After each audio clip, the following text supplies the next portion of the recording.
नमस्कार। राज्य शिक्षा शोध एवं प्रशिक्षण परिषद बिहार पटना में आपका स्वागत है। तो बच्चों, अमृता भाग 1 सप्तमः पाठः शश सिंह कथा को हम लोग पूर्व में पढ़ रहे थे। एक खरगोश, छोटी सी खरगोश और एक भयंकर सिंह को किस तरह पराजित कर देता है। बुद्धि के आगे जो बल है वह नतमस्तक हो जाता है। कहानी का सारांश है कि किसी एक वन में एक भयंकर शेर रहता था। वह प्रत्येक दिन पशुओं को मार कर खा जाता था। इससे सभी पशु बहुत भयभीत थे। वे आपस में विचार किए कि इस तरह का यदि आतंक रहा तो हम लोग कुछ एक दिन ही जी पाएंगे। तो सभी मिलकर के आपस में विचार किया कि हम लोग आपस में पारी बना दें कि जिस दिन जिसका पारी आएगा वो शेर के भोजन के लिए स्वयं चला जाएगा। इस पर विचार करके सभी ने शेर से मिलने के लिए गया और शेर इस पर राजी हो गया। वह हाँ कह दी कि ठीक है, इस तरह कि यदि आप सोचे हैं तो इसी तरह का कार्य होगा। प्रत्येक दिन एक एक पशु शेर के भोजन के लिए जाते थे और शेर उसे अपना शिकार बनाता था, भोजन करता था, पेट भरता था। इस तरह से हुआ यह कि बहुत दिन बीतने के बाद एक दिन एक खरगोश की बारी आई।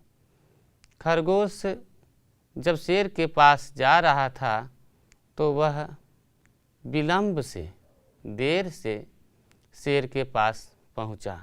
इधर तो शेर भूख से क्रोधित, उसका भूख की तड़प बढ़ रही थी और जब देर हो रहा था तो वह बहुत ही अत्यंत क्रोध से भरा सोच रहा था।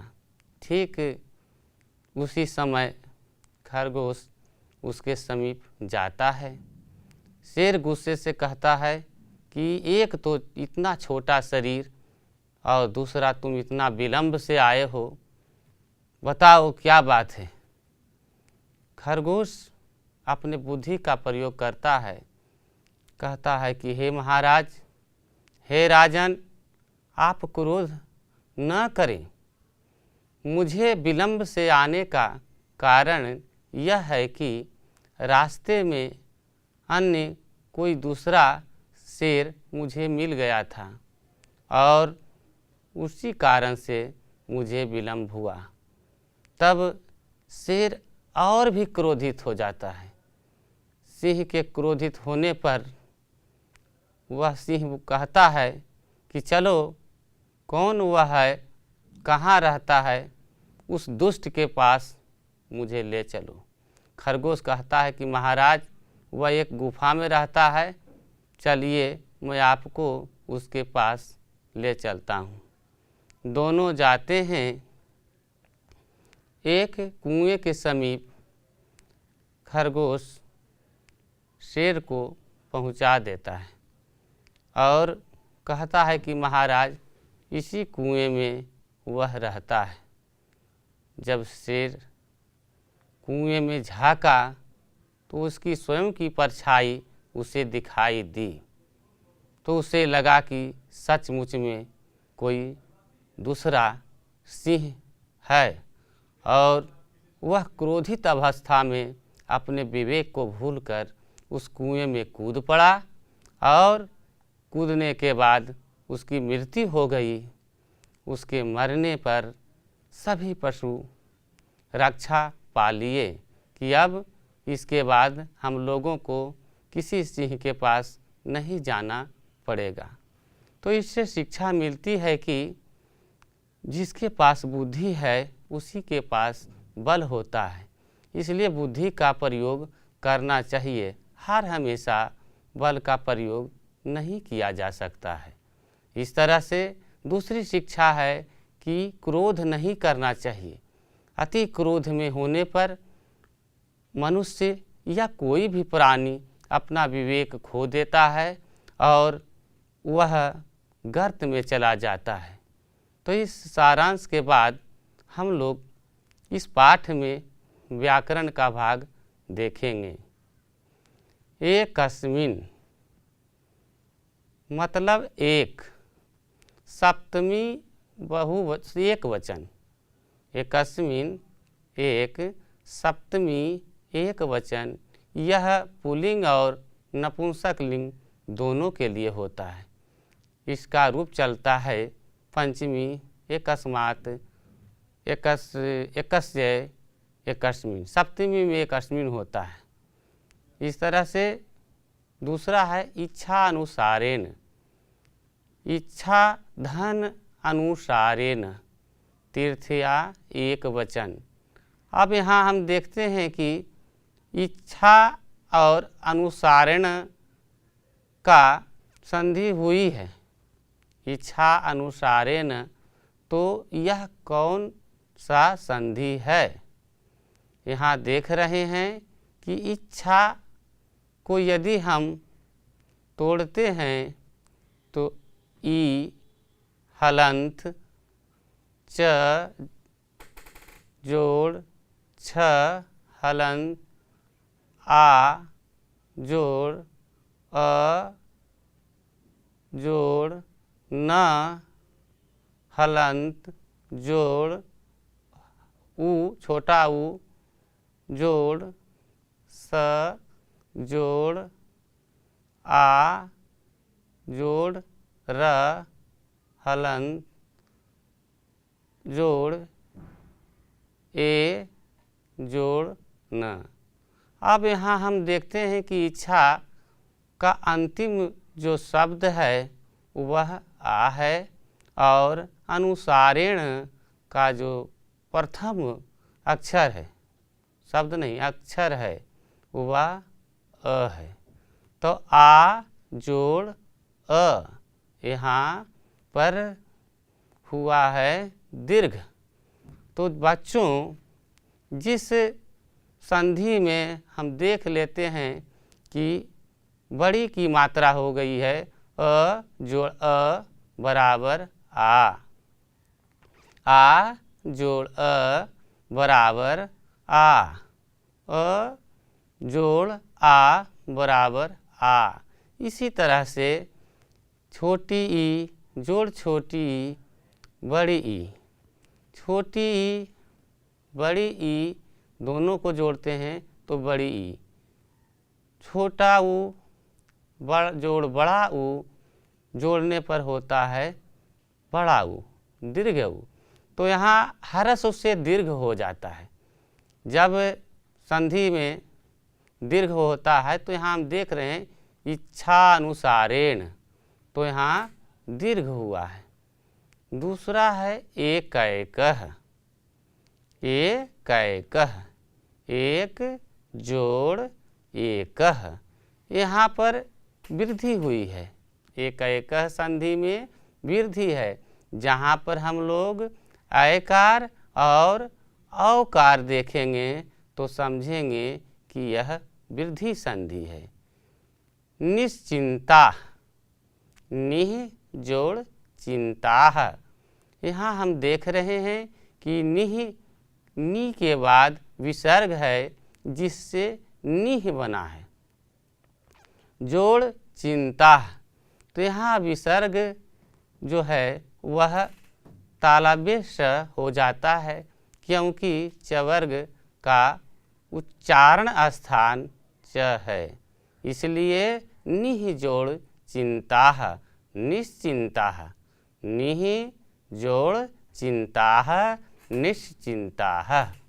आगे देखते हैं बुद्धिरस्य, यहाँ भी बुद्धि जोड़ अस्य, बुद्धि धन यस्य, यहाँ है बुद्धिर यस्य। यहाँ हम देख रहे हैं कि विसर्ग जो है वह अधिकार बन गया है। बुद्धिर यस्य आसित, आसित अस धातु का लंग लकार में प्रयोग किया जाता है। आसित का प्रयोग आसित आस्ताम आसन, था आसित में एक था, आस्ताम दो थे, आसन बहुत से थे। जिस तरह से एक निरपह आसित, एक राजा था, एक कूपह आसित, एक कुआं था, एक अश्वः आसित, एक घोड़ा था। आगे देखते हैं हनिष्यामी। हनिष्यामी इसका मूल धातु हन है, लिरिट लकार में इसका प्रयोग हुआ है। हनिष्यामी, हनिश्चावह, हनिष्यामः, आमी, आवह, आमः। हनिष्यामी का प्रयोग जब भी होगा तो जिस तरह से लट लकार में अहम पठामी, मैं पढ़ता हूँ, उसी तरह से यहाँ जो कर्ता होगा वह अहम होगा। अहम, आवाम, वयम, अहम हनिष्यामि, आवाम हनिष्यावः और वयम हनिष्यामः। इस तरह से हनिष्यामि लिरिट लकार भविष्यत काल है। वाक्य आया था तम हनिष्यामि, तम दुष्टम हनिष्यामि, उस दुष्ट को मैं मार दूंगा। गा, गे, गी ये जो होते हैं वे भविष्यत काल की वाक्य होते हैं। अकुर्दत, अकुर्दत का मूल धातु कुर्द है। यह भी लंग लकार का प्रयोग है। इसमें देखते हैं कि जो भूतकाल का वाक्य होता है उसके पहले अ लगा रहता है। जैसे उसके ऊपर आसित देखे, अब देख रहे हैं अकुर्दत, कूद गया, कूद पड़ा। अगच्छत, यहाँ हम देख रहे हैं गम धातु है, मूल धातु गम है, लकार इसका लंग लकार है, भूतकाल। अगच्छत, अगच्छताम, अगच्छन गम धातु का है, मतलब गया या पहुँचा। सह अगच्छत, वह पहुँचा। सह अगच्छत, वह गया। रामः अगच्छत, राम गया। रामः गृहम् अगच्छत, राम घर गया। इस तरह से पुनः देखते हैं नीचे अपश्यत, धातु इसका दृश्य है, लंग लकार, भूतकाल। अपश्यत, अपश्यताम, अपश्यन, यह जो है वह भूतकाल का है जिसका अर्थ होता है देखा। तो बच्चों देखते हैं इस पर एक एक वाक्य बनाकर। अब एक से एक वाक्य बनाएं। तो एक पशवः सिंह समीपे अगच्छत। अब आगे देखते हैं इसका प्रश्नोत्तरी। निम्न शब्दों के अर्थ बताएं। पहला है भयंकरः, भोजनाय, पशवः, भीताः, तदा, विलम्बेन, आगतः, सर्वान्, अरक्षत, बलम। तो अब इसका अर्थ हम लोग देखते हैं कि किस तरह से इसका अर्थ होता है। भयंकरः, भयानक, जिसे देखकर भय लगे, डर लगे, इस तरह से भयंकरः। भोजनाय, भोजन के लिए। भोजनाय, भोजन के लिए, चतुर्थी विभक्ति है। पशवः, सभी पशु। पशवः, सभी पशु, बहुवचन। भीताः, डरा हुआ। भीताः का मतलब डरा हुआ, भयभीत, तदा उस समय, तदा का मतलब होता है उस समय, तब, विलंबेन, विलंब से, देर से, विलंबेन, विलंब से, देर से, आगतः, आया, आगतः, आया, गतः, गया, आगतः, आया, सर्वान, सबों को, सर्वान, सबों को, अरक्षत, रक्षा किया, बलम, बल। अब देखते हैं भयानक, भयंकरः, एकः भयंकरः सिंह आसीत्, एक भयंकर सिंह था, भोजनाय, स भोजनाय पशवः मारितुम् अस्म, वह भोजन के लिए पशुओं को मारता था। कौन मारता था? शेर। भोजनाय, भोजन के लिए, पशवः, सभी पशु को मारता था। पशवः, सर्वे पशवः भीताः, सभी पशु भयभीत थे। सर्वे पशवः भीताः अभवत्, सभी भयभीत थे। तदा, उस समय, तदा, उस समय, तदा आगच्छत्, उस समय आया। विलंबेन, शशः विलंबेन अगच्छत्, खरगोश देर से पहुँचा। आगतः, रामः गृहम् आगतः, राम घर आया। सर्वान्, सबों को, सर्वान् अरक्षत, सभी का या सभी को रक्षा किया। बलम मतलब बल, बलम बुद्धिर्यस्य बलम तस्य। आगे देखते हैं दूसरा प्रश्न। इच्छा अनुसारेण के समान इन शब्दों को जोड़कर बताएं। नियम अनुसारेण, तो बच्चों अभी हम बताए थे कि अ जोड़ अ बराबर आ। यहाँ हम देखते हैं नियम, म हलंत नहीं है, म पूरा है। तो म जब हम बोलते हैं तो म के साथ अ का उच्चारण होता है। यदि नियम से म अलग करके देखें तो म हलंत जोड़ अ। अब अ जो है अनुसारेण का अ में जुड़ जाएगा, तो अ जोड़ अ बराबर आ। यहाँ दीर्घ हो जाएगा। अब इच्छा अनुसारेण हो गया, नियम है तो नियमानुसारेण, नियम है म अ जो अ हो जाएगा आ, नियमा अनुसारेण। दूसरा है कर्म अनुसारेण। यहाँ बच्चों यहाँ भी म जोड़ अ है बराबर म, इधर अनुसारेण में भी अ लगा है।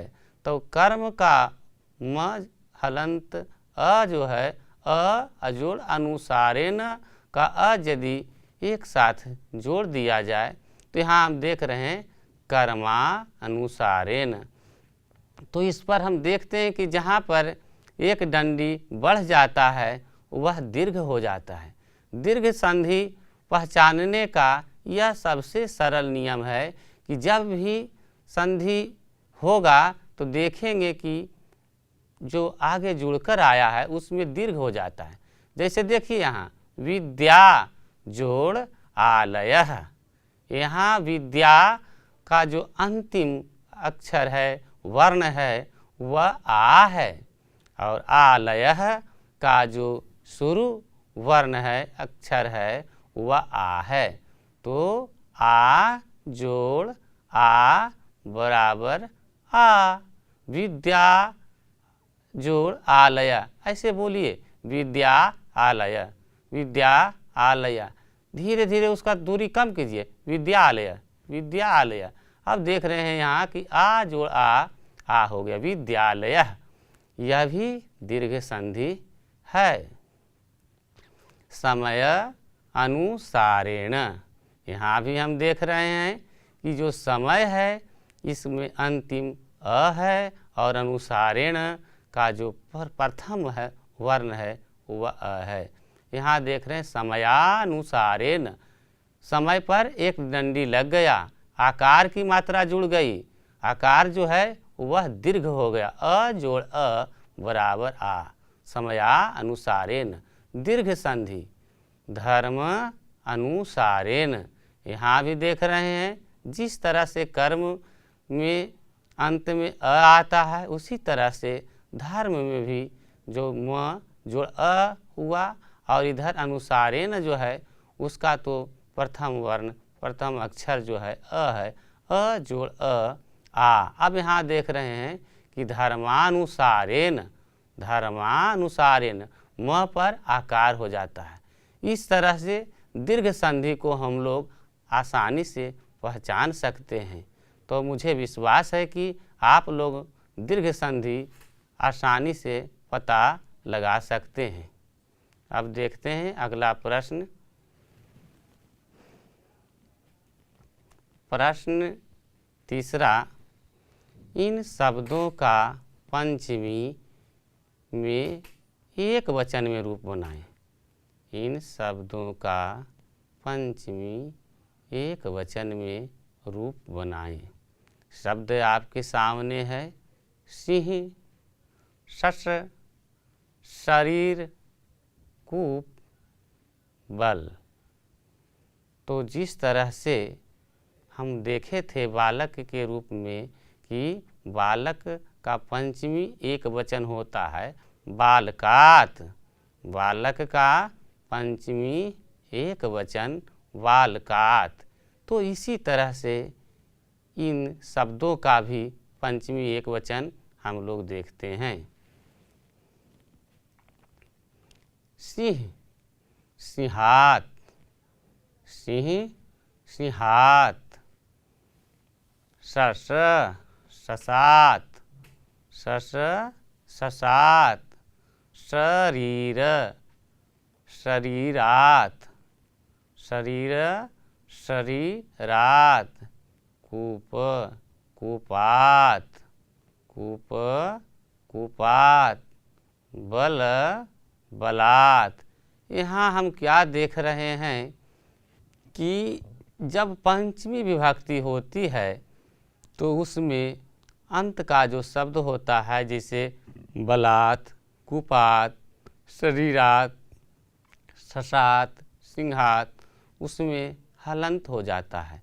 अर्थ होता है बालकात, मतलब पंचमी विभक्ति प्रथमा कर्ता ने दूसरा कर्म को तीसरा करण से चौथा संप्रदान के लिए पचमा आपादान से, मैं यहाँ से, लेकिन करण में जो से का अर्थ होता है वह जुड़ने के लिए होता है, लेकिन यहाँ जो पंचमी में से का अर्थ होता है वह जुदाई के लिए होता है। जैसे वृक्षात पत्राणि पतन्ति, पेड़ से पत्ते गिरते हैं। वृक्षात पत्राणि पतन्ति, यहाँ वृक्षात जो है वह पंचमी विभक्ति है और इससे जो पत्ते हैं वह अलग हो रहे हैं। तो हमें याद रखना होगा कि पंचमी विभक्ति में से का प्रयोग होता है और इसका प्रयोग जुदाई के अर्थ में किया जाता है। तो चलते हैं अगले प्रश्न की ओर। प्रश्न है चौथा, तत्र शब्द से युक्त 5 वाक्य बोलें। तत्र का मतलब पहले हम लोग जान लेते हैं। तत्र का मतलब होता है वहाँ, तत्र का मतलब वहाँ। जैसे सह तत्र गच्छामि, वह वहाँ जाता है। वह कहाँ जाता है? स गृहम गच्छामि, वह घर जाता है। तो इस तरह से बहुत सारे वाक्य हम लोग बना सकते हैं। रामः विद्यालयम गच्छामि, राम विद्यालय जाता है। तो देखते हैं यहाँ तत्र पर आप लोग क्या 5 वाक्य बनाएंगे। तत्र विद्यालयः अस्ति, वहाँ एक विद्यालय है। तत्र विद्यालयः, यहाँ देखिए विद्यालय एक वचन, अस्ति एक वचन, इसलिए यहाँ पर इसका अर्थ होगा वहाँ विद्यालय है। तत्र मम गृहम अस्ति, वहाँ मेरा घर है। तत्र मम गृहम अस्ति, वहाँ मेरा घर है। तत्र रमेश अपि पठति, वहाँ रमेश भी पढ़ता है। तत्र मने वहाँ, रमेश अपि मने भी, पठति मने पढ़ता है। तत्र गणेश पूजनम अस्ति, तत्र गणेश पूजनम अस्ति, वहाँ गणेश पूजन है। वहाँ गणेश पूजन है। तत्र पुष्पाणि सन्ति, यहाँ देखिए पुष्पाणि के साथ सन्ति है, इसलिए पुष्पम पुष्पे पुष्पाणि, फलम फले फलानि बहुवचनांत है। वहाँ बहुत से फूल हैं। पुष्पाणि बहुत से फूल, सन्ति हैं, अस्ति है, अस्तः 2 है, सन्ति बहुत से हैं। तत्र पुष्पाणि सन्ति, वहाँ फूल हैं। कितने फूल हैं? तो बहुवचनांत बहुत से फूल हैं। तो बच्चों हम लोगों ने सिंह का जो कथा था, ससह सिंह कथा, इसमें देखे कि सिंह की कहानी, उसके बाद शब्दार्थ, उसके बाद व्याकरण भाग और उसके बाद कुछ प्रश्न देखे। तो हम आशा करते हैं कि आप लोग इसका अभ्यास करेंगे और अच्छी तरह से सीख पाएंगे। तो इन्हीं शब्दों के साथ अब इसे समाप्त करता हूँ और पुनः मिलते हैं अगले वर्ग कक्ष में। तब तक के लिए नमस्कार, धन्यवाद।